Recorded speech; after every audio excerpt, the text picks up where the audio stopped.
And I know one of the questions you had for today was around the statement that I made in my book. I always make it in my seminars about the statement is why do people only implement well what they designed themselves?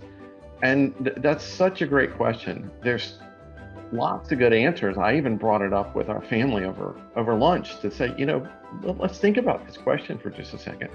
Why would people only implement successfully what they design themselves? And the answers range from one, if they've designed something themselves, they've got skin in the game, we say in English. So they've got uh, stakes in the game of it being successful.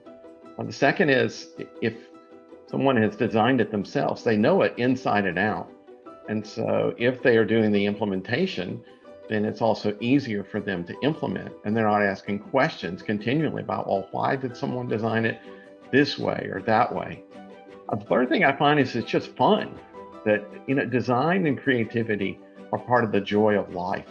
And then to see that literally come to life in a live setting, there's fewer joys greater than that in life. So for me personally, to see, supply chains operating at Honda or Disney or Dell Computer or BP, wherever it may be, to see those designs come to life just gives me a great joy.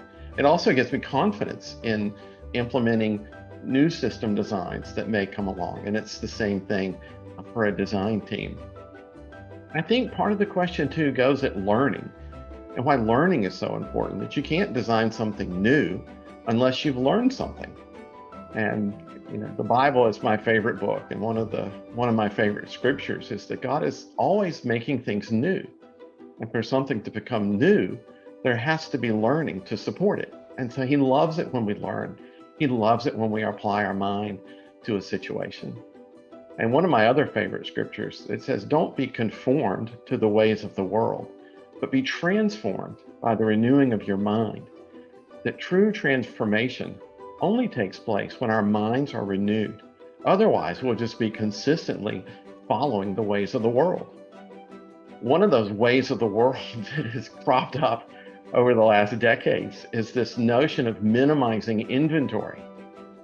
That the notion actually grew in Japan.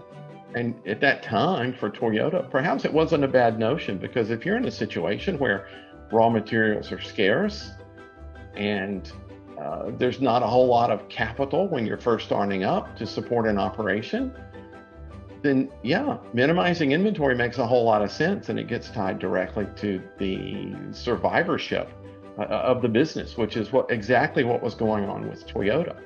But if you get into places like Australia or the United States or Brazil, where there's lots of land and lots of natural resources, it doesn't make sense necessarily to minimize the amount of inventory. And when we run the numbers against it, in many of our client situations, the answer actually is to increase the inventory. So for example, with Coca-Cola and our work in one of their regions here in the United States, the answer is to double the amount of inventory.